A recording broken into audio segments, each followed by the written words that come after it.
Grand Canyon University's RN to BSN online degree program makes earning your bachelor's in nursing possible.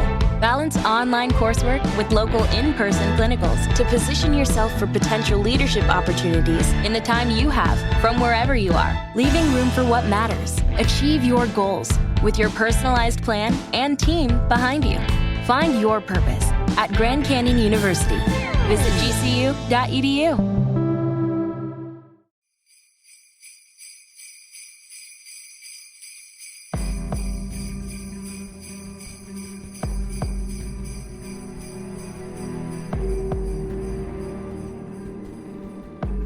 In 1982, the body of a woman was found near Lake Tahoe. The case grew ice cold, but genetic genealogy would not just find her identity, but that of her killer as well. I'm Charlie, and welcome to Crimelines.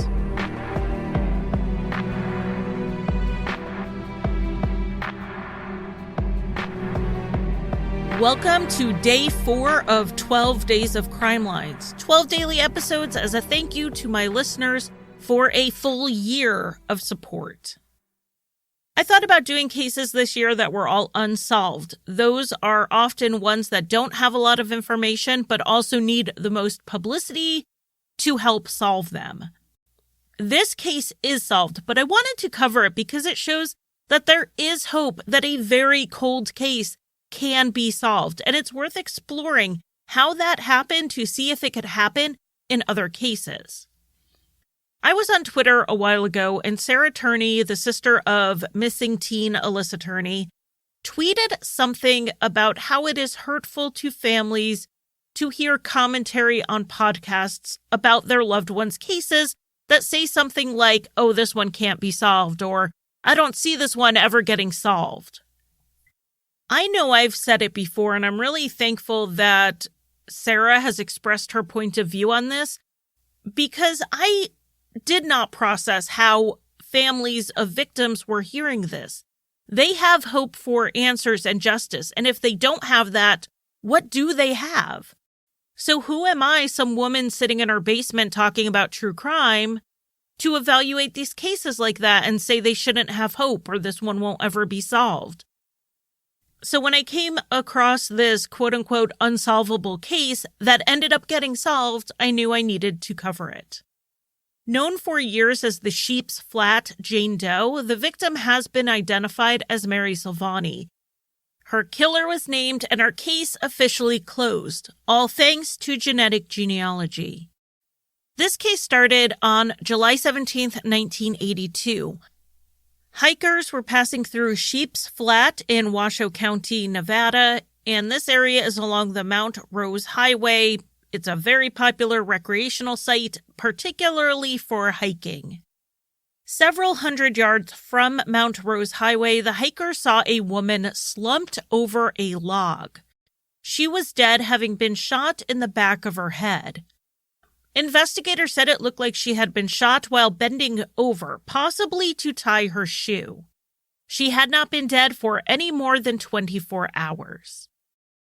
The woman was wearing jeans and a t-shirt. Underneath that, she was wearing a bathing suit, and because this was near Lake Tahoe, it was possible she had plans to be at the lake that day. What the woman didn't have was any identification. Her clothing was fairly nondescript, mass-produced, inexpensive items. So the job became twofold: find out who she was and then find out who killed her. Unfortunately, it would not be so easy. Even after publicizing the woman's description, which put her between 25 and 35 years old, 5'5" and 112 pounds, they had no one come forward. They checked missing persons reports in the area and outside of it, as well as checked with nearby casinos to see if they had any employees go missing. None of these leads panned out. They did discover on autopsy that the woman did have a child. She had given birth at least once, as evidenced by a C-section scar. They tried to figure out where her clothes had come from, hoping that that might point them in some direction, but they didn't really help. Like I said, they were mass-produced items. Her pants were Lee brand jeans, which are sold all over the U.S., and the shirt she was wearing was sold only in Washington, Oregon, and California. She was found in Nevada, but just miles from the border of California, so she could have bought it there while not actually living there. So this wasn't a huge help. Her dental work initially looked like it was going to give a few more clues. She had unusual but extensive dental work, including a porcelain 3-tooth gold bridge, as well as various fillings and crowns. She did have a few uneven teeth, so it didn't look like she had orthodontia. The style of her older dental work was more common in Europe, so either she had it there or possibly it was done by a dentist who was trained in Europe. Apparently, it was not uncommon in Canada either, so that was another possibility. This dental work was high quality. However, it looked like it had been years since she had any of the expensive care done. So what it looked like was that she had been middle class in her early years and into her teens, but then fell on hard times as an adult. She did have what looked like a vaccination scar on her arm that was consistent with inoculations given in some European countries. I saw Germany being mentioned specifically. Between that and her dental work, it was thought to be a possibility that she was a tourist from another country or she was an immigrant to the United States. The investigators followed up on all of these possibilities. They didn't deem this case too hard and file it away. They were in contact with the State Department to send the woman's description overseas. They checked immigration records, and they had been in contact with the RCMP up in Canada as well. If she was from another country, she may have been estranged from her family or maybe just not in regular contact due to the distance, and that was why no one had reported her missing. With no family coming forward to claim her, she was buried at the expense of the county. According to the Reno Gazette, which was reporting on the case pretty regularly in the early days, the only people present at the burial at Our Mother of Sorrows Catholic Cemetery were the gravediggers. The bishop of the Universal Life Church of God in Reno heard about the burial afterwards, and he was disturbed that nothing more was done. Even if they didn't know the woman as anything other than the Sheep's Flat Jane Doe, she deserved a true memorial service. So he organized one. He told the Reno Gazette that the night before the service, he received a threatening telephone call. The caller asked if he was doing the memorial service, and he said yes. He was then told if he went through with it, he would be dead. Not knowing if the call was a crank call or a genuine threat, he decided to go forward with the service anyway. And it was attended by others who had also thought it was sad that the burial was unattended. Over the years, the police would compare her information, dental records, fingerprints, and eventually DNA to hundreds of missing women from around the U.S. who matched her description. They would eventually send the information to Interpol and Scotland Yard. At one point, they brought in a psychic to try to help, but the information wasn't useful. This case, while it wasn't always being actively worked on, was never far from the investigators' minds. And as the original investigators retired, the case was passed on to others interested in solving it. In 2000, it was announced that they had a complete DNA profile of the killer, thanks to the sexual assault forensic exam that was done at the time of autopsy. So they had her DNA and her killer's. In 2014, the Washoe County Sheriff's Office started a cold case unit, and a year later, they picked up the Sheep's Flat Jane Doe case. Looking over the information and doing some new dental analysis, this new detective came to believe that she was not from Europe and that she had been born in the United States. It was likely she was out of touch with her family at the time of her death, which is why she wasn't reported missing. So he went public asking people to think back a little farther than 1982. Don't think about a cousin or an aunt or a niece who went missing in 1982, but rather one who stopped contact in the late 1970s, early 1980s instead. But the real break in this case came in February 2018, when the county sent some investigators to the American Academy of Forensic Science conference held in Seattle. Dr. Colleen Fitzpatrick, the founder of the DNA Doe Project, gave a presentation on genetic genealogy. This was just a couple of months before the arrest of the Golden State Killer. When the investigators heard this presentation, they immediately thought of the Sheep's Flat Jane Doe because they had her DNA and the DNA of who they believed to be her killer. Surely this method could help solve both questions in this case. They asked the DNA Doe Project for help, and they agreed to work on the case starting in April 2018, the same month Joseph James DeAngelo was identified as the Golden State Killer.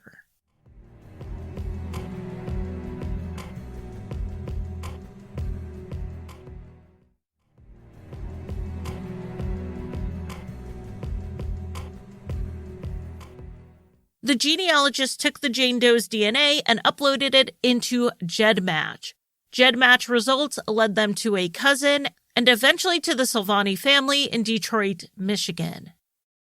They believed the Jane Doe may be the daughter of John and Blanche Silvani, who were both deceased. But then they connected with an older relative who told them that John and Blanche had 2 daughters and 1 son. That threw a bit of a wrench into things because they had built out a family tree which showed that John and Blanche only had 1 daughter, Mary Silvani. Maybe they were out on the wrong branch of the family tree. Maybe they had the wrong Mary Silvani. If you've ever done your family history before, you know that one vital record might lead you to a name, but then you get on the path of the wrong person with that name and it throws you off entirely. But they managed to track down a few more people who knew the couple and learned that the older relative was remembering incorrectly the details of the family members that she hadn't seen in 40 years. The family actually had 1 daughter and 2 sons. At this point, Mary's parents and both of her brothers were dead. Her brother Charles took his own life just 3 months after Mary's body had been found. It was later announced that Charles and a friend of his were suspects in an earlier murder, and this friend would go on to be charged and convicted in that crime. Her brother Robert had moved to California in the early 1970s with the hopes of becoming an actor. He died in 2013. The DNA Doe Project team tried to get a photo of him for comparison to the Jane Doe to see if there was a resemblance. But out of Robert's 15 credits on IMDb, all 15 of them were for pornographic films. To see what he looked like required watching those movies. The New York Times quoted the team member assigned to this task as saying it was difficult because the actors rarely looked at the camera. With what appeared like all of Mary Silvani's close family members deceased, they had another hope at confirming the identification. Mary had been arrested in 1974 in Detroit for loitering. It was a minor charge, but she was fingerprinted. They asked the Detroit police if they might, by chance, still have that fingerprint card. This was a huge maybe. There really was no reason for them to have kept that card, since it was so long ago and for such a minor crime. So many documents get tossed out either for the sake of space or especially when records became digitized. If that record was not set to be digitized, it would get tossed. But they went out to the warehouse where all the old paper records were being stored for archival purposes and managed to find it. The fingerprints were a match.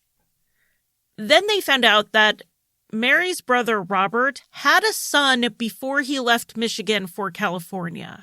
His son was 4 years old when he left and never saw him again. They found the son on Facebook and asked him if he was willing to provide his DNA for comparison.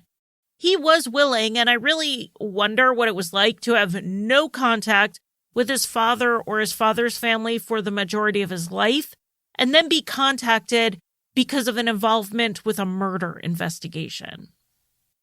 The prints and the DNA both confirmed that the Sheep's Flat Jane Doe was Mary Silvani. Mary was born in Pontiac, Michigan on September 29, 1948, and grew up in Detroit. She loved art, regularly visiting the Detroit Institute of the Arts and trying to convince her friends to go with her. Mary and her brothers were primarily raised by their father, John, after their mother, Blanche, left when Mary was just a little girl. Blanche battled with her mental health, and it seems like she was in and out of hospitals. Mary attended Mackenzie High School, and at the age of 16, her father, John, died, leaving Mary with no relatives except for her brothers in Michigan. With nowhere locally to go, an aunt from New York went to Michigan to pick all 3 of the Silvani kids up and move them to New York. But this move didn't stick. All 3 of them wanted to go back to Michigan, and the boys pushed for Mary to be allowed to go back so she could finish high school with her friends. It's not clear if she did graduate, but she did return to Michigan without much supervision. How things worked out at a home with no parents wasn't something Mary talked to her friends about. In 1972, Mary found out she was pregnant. Though she was in her 20s, she was unmarried, so she moved to a home for unmarried mothers with the intention of placing the baby for adoption. Her friend told the Detroit Free Press about the last time she talked to Mary. She had just had her baby and called to talk about her heartbreak over the adoption. Though it was a closed adoption and she wouldn't have contact with the adoptive family, Mary was told she could have access to pictures of the baby through the agency. That was some consolation, though not much. After that, Mary dropped out of touch with a lot of her high school friends, though we know she was in Detroit as late as 1974 because she got arrested for loitering. It was at some point after this that she moved to California, but from what has been made public, it doesn't seem like anyone knows exactly when. Finding people who knew Mary after she left Michigan was difficult, if not impossible. At the time Mary was murdered in 1982, she was 33 years old. Though the investigators had found most of this information over the course of 2018, they held back most of it, just saying they had a tentative ID. They were still tracking down the killer, and they really didn't want to tip him off that they had ID'd his victim. The search for the killer took a little longer due to an issue of paternity. They tracked the killer's ancestry and narrowed down to a couple in Texas that had 3 sons. Based on the DNA, this couple would have been the paternal grandparents of the killer, and they only had 1 grandson. However, he was ruled out. But like the Angie Dodge case that we covered last month, they knew at this point that they were likely looking for a grandson no one knew about or didn't have contact with. And this is what I really like about this genetic genealogy. The DNA only gets them so far, and then the genealogists have to start investigating. Just like how Mary Silvani's relative thought there were 2 daughters. The way the genealogists learned the relative was wrong was by pulling property records for the people who lived near the Silvani family as Mary was growing up, calling them up and asking them about the children. In this case, the genealogist did some inquiries and learned that there was a young woman in that neighborhood where this couple raised their sons who got pregnant out of wedlock, and she raised the child under her family name. That child was a boy named James Richard Curry, who had been dead since the 1980s. Reaching out to his children, they agreed to voluntarily give DNA to compare. I imagine it has to be hard to be asked to give your DNA to prove your father was a killer, but in this case, his children already knew he was a murderer.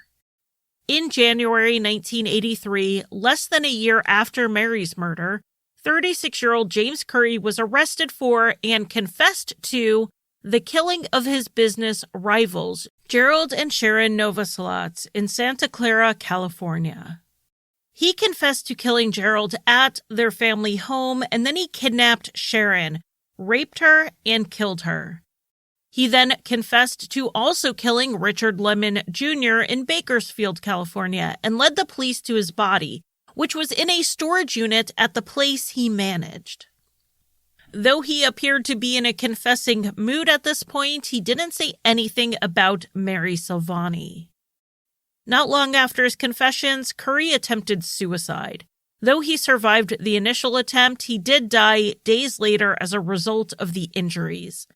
He was also a suspect in a fourth murder of a coworker of his, and now his DNA linked him to the murder of Mary Silvani. With her killer dead on May 7, 2019, her identity, along with James Richard Curry's, were announced. The case was considered closed 37 years after Mary's remains were found. And with the closing of this case, it gives hope to the thousands of other long-term cold cases out there. With the dedication and the resources needed, these cases are solvable.